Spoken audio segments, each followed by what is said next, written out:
जय महाकाली, जय महारुद्र, हर हर महादेव, जय गुरुदेव। साधकों, आज आप सभी का स्वागत है आज आपके चैनल तंत्र सिद्ध संस्थान में। साधकों, आज हम आपको बताने जा रहे हैं नाग कन्या साधना के बारे में। क्या है वो साधना, किस प्रकार से की जाती है, कैसी होती हैं नाग कन्याएं, क्या होते हैं इनके अनुभव का सामान्य जानकारी आज की साधना में मिलेगा, आज की वीडियो में मिलेगा। क्योंकि यह वीडियो साधना से रिलेटेड है, ना कि अनुभव से रिलेटेड। फिर भी कुछ जानकारियां अनुभवों की हम आपको बताएंगे। नाग कन्या साधना हमने नहीं की हुई है, हमारे कई साधकों ने की हुई है। सिद्ध अनुभव आज आपको हम बताएंगे, माफ़ कीजिएगा, सिद्ध साधना आपको बताएंगे और इसके अनुभव भी अपने शिष्यों, अपने गुरु भाइयों के माध्यम से प्राप्त करके वही आपको देंगे। नाग कन्या साधना हमने कभी इस कारण से नहीं की क्योंकि इसके लिए कई कुंडली के दोषों और योगों को भी जानकारी होनी चाहिए। अगर आपकी कुंडली में काल सर्पदोष और तक्षक और काल सर्प योग है या विषधर काल सर्पदोष है तो आपको नाग कन्या साधना करने से साफ साफ मना की जाती है। अन्य काल सर्पदोष हैं, 10 अन्य काल सर्पदोष हैं, तो उनके माध्यम से आप नाग कन्याओं की साधना कर सकते हैं। नाग कन्या साधना का हमारे पौराणिक जीवन से भी बहुत बड़ा महत्व है। हमारे कई ऋषि मुनियों ने नाग कन्याओं के साथ शादियाँ की हैं, विवाह रचाए हैं और उनके बाद उनकी संतानों ने इस पूरे विश्व में कहीं ना कहीं मानस पटल पर जाकर के राज किया है। नाग कन्या साधना शत्रु भय से मुक्त करती है, किसी भी तरह की चिंता से व्यक्ति को दूर कर देती है। इस साधना से व्यक्ति का चहुमुखी विकास होता है। धन, वैभव, मान, प्रतिष्ठा, ऐश्वर्य, यह सब चीज़ें तो पल भर की चीज़ें। अगर नाग कन्या की जो कोई प्रत्यक्ष साधना करता है, जो नाग साधक कहलाता है, उस साधक का जूठा भोजन नहीं करना चाहिए। कहा जाता है कि नाग का प्रकोप, नाग विष का प्रकोप उसके अंदर भी आ जाता है।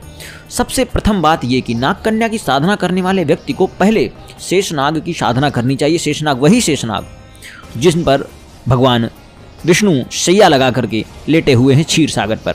तो चलिए शुरू करते हैं आज की साधनाओं का। सबसे पहले हम शुरू करते हैं, क्या है नाग कन्या, क्या होती है नाग कन्या, क्या होता है इससे। साधकों, नाग कन्या साधना में नाग के 9 रूपों की उपासना की जाती है, एक नहीं 9 रूपों की।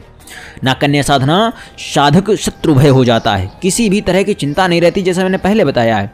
नाग साधना से काम वशीकरण भी होता है, उच्चाटन भी होता है, मारण भी होता है।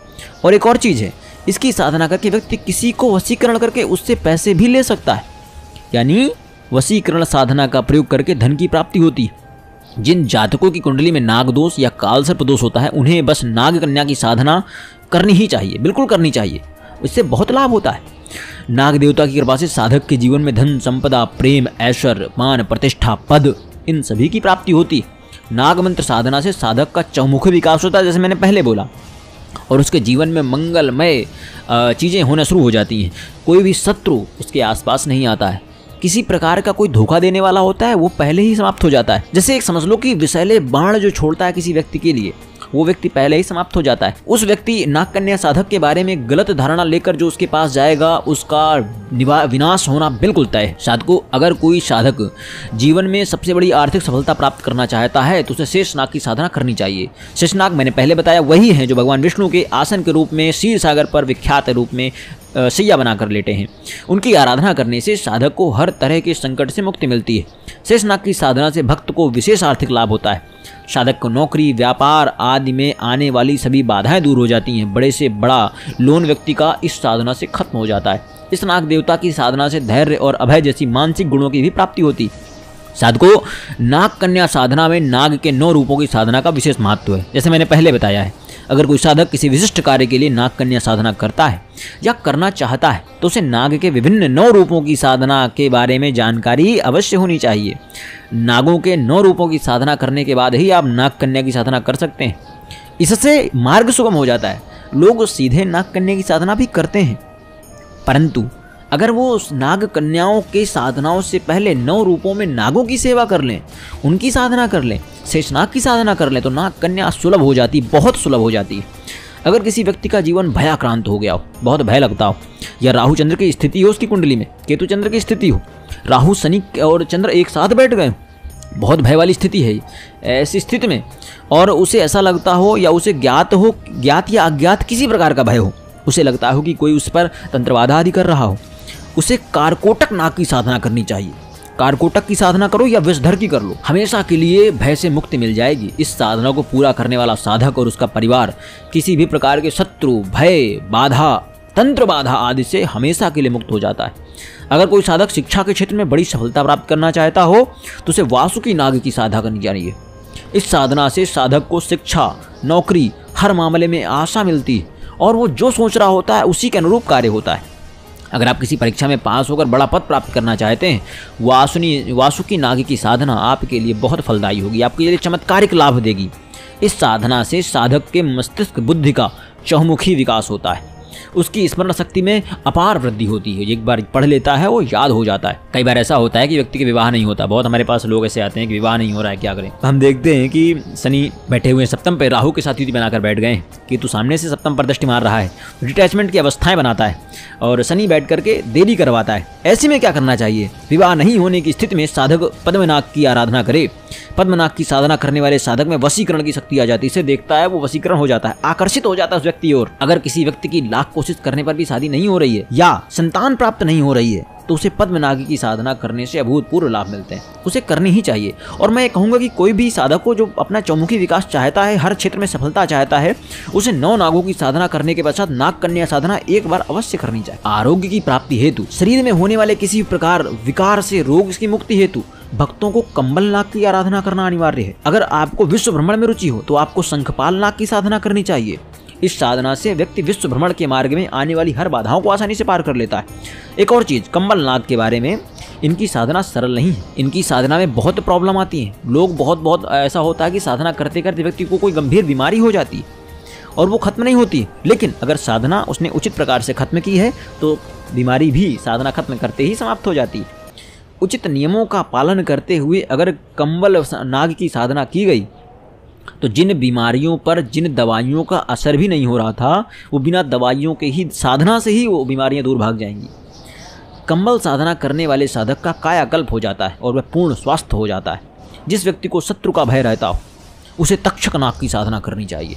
ये बहुत विकराल हैं। तक्षक नाग का जिक्र अक्सर आता है जब भी कहा जाता है कि नागों के लोक में और पूरी नाग प्रजाति को बचाने का एकमात्र श्रेय किसको जाता है तो तक्षक नाग को जाता है। तक्षक नाग की साधना करनी चाहिए। तक्षक नाग की साधना करने से जीवन में किसी भी प्रकार के शत्रु के प्रभाव को नष्ट करने के लिए तक्षक नाग साधना बहुत असरदार है। ज्ञात अज्ञात शत्रु हो, भय से मुक्ति प्राप्त करने हेतु इस नाग की साधना कर लो, तुरंत लाभ मिलेगा, शत्रुओं का समूल नाश हो जाएगा। किसी भी साधक को ये नाग कन्या करते समय सावधान रहने की आवश्यकता है कि अगर आपने साधना 9 नागों की साधना नहीं की, नाग कन्या साधना सीधे करने चले गए हो, शेष नाग की साधना कृपा प्राप्त नहीं की है, ऐसे में व्यक्ति को नाग दंश का भी आप रहता है कि किसी भी समय कहीं भी आप जाते हैं तो नाग आपको डस सकता है, उसका दंश आपको मार सकता है। तो इसलिए इन सभी साधनाओं को करने से पहले, नाग कन्या की साधना करने से पहले 9 नागों को उचित रूप से आपको करना अनिवार्य है। अगर आपके ऊपर किसी व्यक्ति ने तंत्र प्रयोग कर दिया है, उसके प्रभावों को नष्ट करने के लिए शत्रु तथा शत्रु से बचाव के लिए साधक को कालिया नाग की कर, इस साधना के प्रयोग से किसी भी शत्रु का विनाश किया जा सकता है या उसको बर्बाद किया जा सकता है। इस साधना के प्रयोग से आपके सभी शत्रु निस्तेज पड़ जाते हैं। नाग कन्या साधना करते समय मंत्रों के उच्चारण का विशेष महत्व है। अगर आपकी कुंडली में काल सर्पदोष है तो आपको ओम कुरकुल्यो हूम फट स्वाहा इस मंत्र का उच्चारण करना चाहिए। नाग कन्या साधना हेतु सबसे पहले आपको ध्यान रखना है कि किस प्रकार साधना करनी है, आपको बता देते हैं। पूर्ण विधि हम यहाँ पर नहीं देंगे। पूर्ण विधि देने पर लोग ऐसे ही करने लगते हैं क्योंकि नाग कन्या साधना थोड़ी सी खतरनाक मान सकते हैं हम इसे। इस कारण से साधना को हम ऐसे ही सामान्यतः लोगों के लिए सार्वजनिक रूप से पूर्ण रूप से नहीं दे सकते। मंत्र हम दे देंगे, मंत्र पढ़ो, आप खूब पढ़ो मंत्र, लेकिन सबसे प्रमुख ये है कि आप मंत्र पढ़ोगे तो, लेकिन जब आपको पूर्ण रूप से विधि पता नहीं होगी तो मंत्र भी कार्य कहाँ तक करेगा, है ना। मैं आपको मंत्र देता हूँ। ओम अनंतेशाय विद्महे महभुजानकाय धीमहि तन्नो नाथः प्रचोदयात्। ओम नवकुलाय विद्महे विषदंताय धीमहि तन्नो सर्पः प्रचोदयात्। ये 2 मंत्र हैं। नाग मंत्र साधना के अंतर्गत नाग कड़ा साधना का भी विशेष महत्व है। इस साधना को करने से साधक नाग का वशीकरण कर सकता है। अब नाग का ही वशीकरण कर लिया, नागों का वशीकरण कर लिया, है ना। देखिए, नाग कन्या साधना में क्या करना चाहिए, सबसे पहले आपको भगवान शिव की आराधना करनी है। उसके पश्चात भगवान विष्णु की आराधना करनी है। भगवान शिव का जलाभिषेक या रुद्राभिषेक संपूर्ण करने सबसे पहले, और नर्मदेश्वर या पार्थिवेश्वर बना करके उसके पश्चात सत्यनारायण भगवान की कथा सुननी चाहिए भगवान विष्णु हेतु। उसके पश्चात शेषनाग की साधना करनी है। शेषनाग की साधना करने के हेतु आपको गंगा नदी के तट पर जा करके एक पार्थिवेश्वर भगवान शिव बना करके, उसके पश्चात जब आप रुद्राभिषेक उनका संपूर्ण कर रहे हो, दोबारा से रुद्राभिषेक संपूर्ण कर रहे हो, तब आपको भगवान शेषनाग का आवाहन करना है। उसके पश्चात आपको 1.25 लीटर दूध से भगवान शिव का, पार्थिवेश्वर का अभिषेक करना है और भगवान शेषनाग को समर्पित करना है वो दुग्ध। ठीक है, ये सामान्य साधना है, ये सामान्य है नाग भगवान शेषनाग की। वैसे बहुत विकराल रूप में इनकी साधना होती है, लेकिन ये सामान्य है जब आप नाग कन्या साधना को कर रहे हो। इसका कोई विस्तृत जानकारी चाहता हो तो हमारे चैनल पर जुड़े हमसे व्हाट्सएप पर संपर्क कर सकता है। ठीक है, और उसके पश्चात ही आगे की क्रिया करना संभव है। उसके पश्चात इतना करने के बाद आपको 1.25 लीटर दूध कम से कम 5 बम्बी के पास रखना है। बम्बी यानी जहाँ पर सर्प निवास करते हैं। 1.25 लीटर को ही 5 भागों में बांट करके और किसी पात्र या किसी घड़े या छोटे छोटे जो पात्र आते हैं मिट्टी के, उसमें डाल करके आप 5 बम्बी के पास रखेंगे। बम्बी यानी जहाँ से सर्प निवास करते हैं। ठीक है, यह है शुरुआत हो गई शेषनाग साधना की। इसके पश्चात आपको 9 नागों की साधनाएँ करनी है। 9 नागों का आपको चित्रण करना है, मट्टी के द्वारा आप उनको बना सकते हैं। और 9 नागों की पंचोपचार उनकी पूजन करनी है। उसके पश्चात भगवान शिव का अभिषेक करना है उन 9 नागों के पूजन के पश्चात। उसके पश्चात भगवान शिव से आराधना करनी है कि 9 नाग मेरे ऊपर प्रसन्न हो और मुझे नाग कन्या साधना हेतु आशीर्वाद प्रदान करें। उसके पश्चात आप नाग कन्या साधना कर सकते हैं।